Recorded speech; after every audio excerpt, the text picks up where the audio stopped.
최근 국내 증시가 상당히 좋죠. 코스피가 사상 첫 4,000포인트를 돌파하면서 불꽃 랠리 이어가고 있고요. 그리고 코스닥도 따라서 900선을 돌파했고요.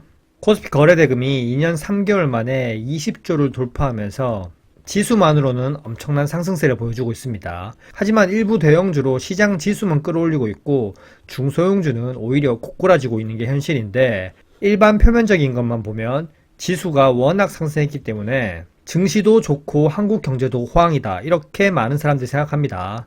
그러면 정말 한국 기업들은 한국 경제가 정말 좋다고 생각할까요? 제가 유튜브 커뮤니티에도 매번 국내 증시 시황을 쓰는데 국내 내수 상황은 코스피 시장 지수만큼 불꽃 랠리를 보여주지 않고 있습니다. 단순히 이렇게 시장 지수를 끌어올린 건 정치적인 이유가 상당히 크고요. 시장 전체의 질이 개선된 게 아니라 지수만 끌어올려서 마치 모든 게 좋아 보이게 하는 착시 현상을 불러일으키고 있습니다.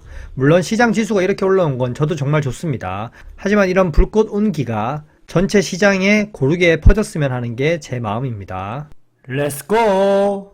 자, 그러면 시장 지수는 불꽃 랠리를 보이고 있지만 현재 기업들이 경기 전망을 어떻게 보고 있냐 한번 살펴보면, 11월에 한국경제인협회에서 발표한 기업 경기 전망은 3년 8개월째 한파입니다. 시장 지수가 불꽃 랠리를 보이는 것과는 전혀 다르고요. 특히 비제조업이 상당히 부진한 흐름을 이어가고 있습니다. 그리고 이런 흐름이 지속되면 우리 삶에 어떤 영향을 미치는지도 투자적인 관점에서 한번 알아봐야겠죠. 일단 한국경제인협회는 매달 제조업과 비제조업 기업들을 대상으로 설문을 진행해서 그 수치를 산출합니다. 예를 들어서 이번 달 매출은 어땠는지, 다음 달 투자 계획은 어떤지, 그리고 고용을 늘릴 계획인지, 이런 것들을 설문조사를 합니다. 그래서 기업들이 좋다, 긍정적이다 이렇게 많이 응답하면 100 이상으로 전망이 좋아지고, 반대로 나쁘다라고 얘기를 하면 100 이하로 미래 전망이 좋지 않습니다.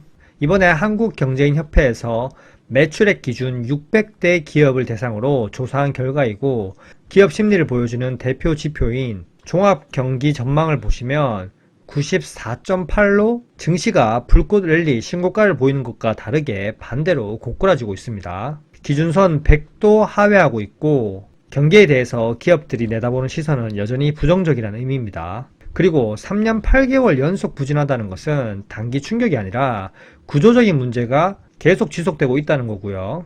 그러면 한국경제인협회에서 발표한 경기 BIS가 왜 중요하고 조금 살펴봐야 되냐? 그 이유는 한국은행이나 KDI, 통계청 등 정부기관의 경기 선행지수보다 민간 경제의 현장감이 더 높습니다. 특히 대기업 중심의 설문이라서 수출이나 제조업 경기 흐름을 빠르게 읽을 수 있고요.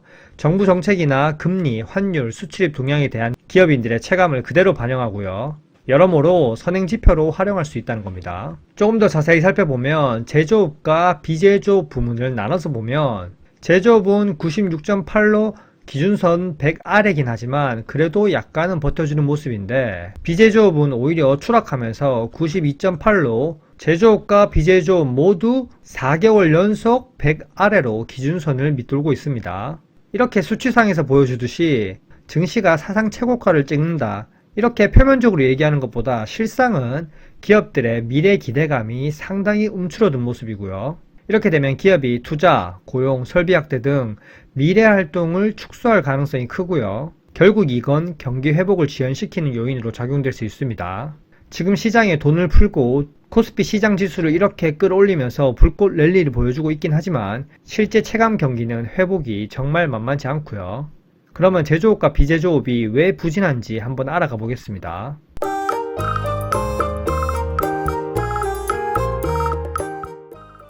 일단 제조업 세부 업종을 보시면 몇 가지를 뽑아서 한번 얘기해 보겠습니다.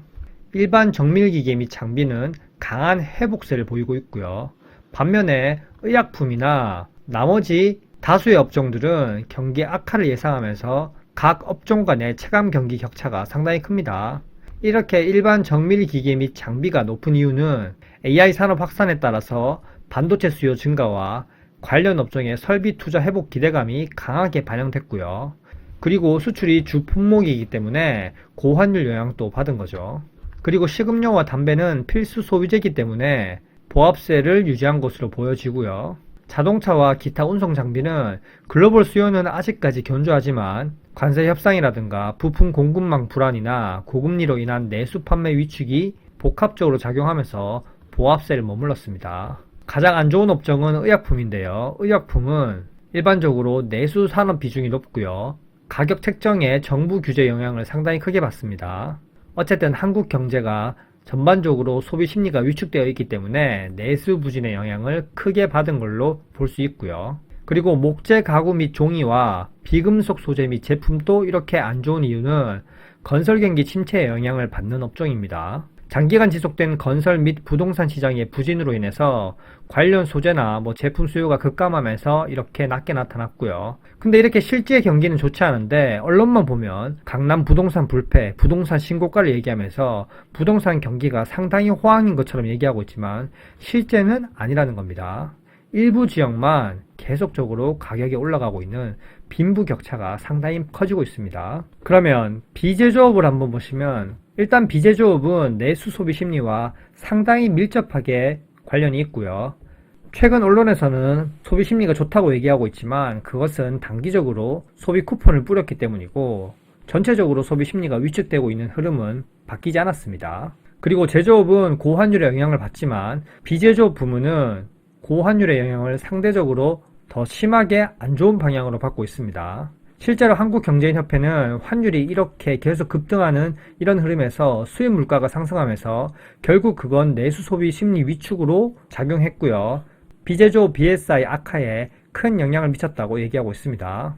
몇 가지 살펴보면 정보통신은 상당히 좋은 흐름인데 그 이유는 앞서 말씀드렸던 제조업의 일반 정밀기계 및 장비와 마찬가지로 정보통신도 AI 및 반도체 수요 증가와 관련이 있고요. 그와 관련된 기술 서비스와 소프트웨어 수출 이런 것도 관련이 있는 거죠. 그렇기 때문에 투자 확대 기대감이 반영되면서 오히려 좋은 수치를 보여주고 있습니다. 그리고 전기, 가스, 수도는 필수 공공 서비스 성격이 강하기 때문에 또 계절적 요인에 기인하였기 때문에 100 이상으로 나왔고요. 나머지 여가, 숙박 및 외식은 고물가로 인해서 외식 지출이 감소하면서 소비 위축되는 모습을 보여주고 있고요. 건설은 PF 문제, 고금리, 지방 미분양 증가 이런 요소들로 인해서 침체 요인이고, 그리고 도매와 소매, 운수 및 창고도 고환율에 따른 부담이 상당함을 보여주고 있습니다. 그렇기 때문에 비제조업 세부 업종을 설명할 때 이렇게 원달러 환율 추이와 함께 그래프를 그려놓은 겁니다.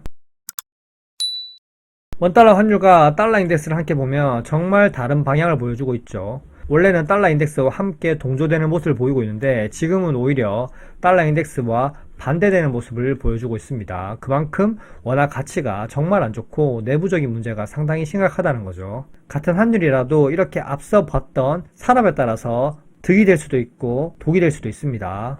원달러 환율이 계속 이렇게 상승하면서 원화 약세를 계속적으로 보여주고 있는 건 수출 기업들은 매출액이 증가할 수 있지만 수입 기업들은 비용 부담이 커지고 결국 그렇게 되면 내수 소비 여력도 감소하게 됩니다. 그리고 외화 부채가 있는 기업은 환차손도 입을 수 있고요. 이렇게 기업 경기 전망이 3년 8개월째 좋지 않고요. 결국 기업들이 미래에 대해서 부정적이면 투자를 지원하고 고용을 줄이고 보수적인 스탠스를 취할 수밖에 없고 결국 이것은 다시 실물 경기를 악화시키는 악순환을 낳습니다. 현재 이재명 정부가 들어서고 나서 한국 언론들은 한국이 고용 수치도 좋고 그리고 수출은 역대 최대치고 증시도 불꽃 랠리를 보이면서 엄청나게 경제가 좋다고 포장하고 있지만 사실상 세부 지표들을 뜯어보면 절대 그렇지 않다는 걸 우리는 인식해야 됩니다. 결국 한국은 단순하게 일시적 조정이 아니라 3년 8개월째 또는 그 이상으로 구조적으로 약화되고 있습니다. 원달러 환율이 빠르게 내려오지 않으면 이런 구조적 약세는 더 심해지고 업종 간의 격차 그리고 빈부격차는 더 심해질 것으로 예상됩니다. 현재까지 내용이 괜찮으셨다면 구독과 좋아요 부탁드릴게요. 안녕.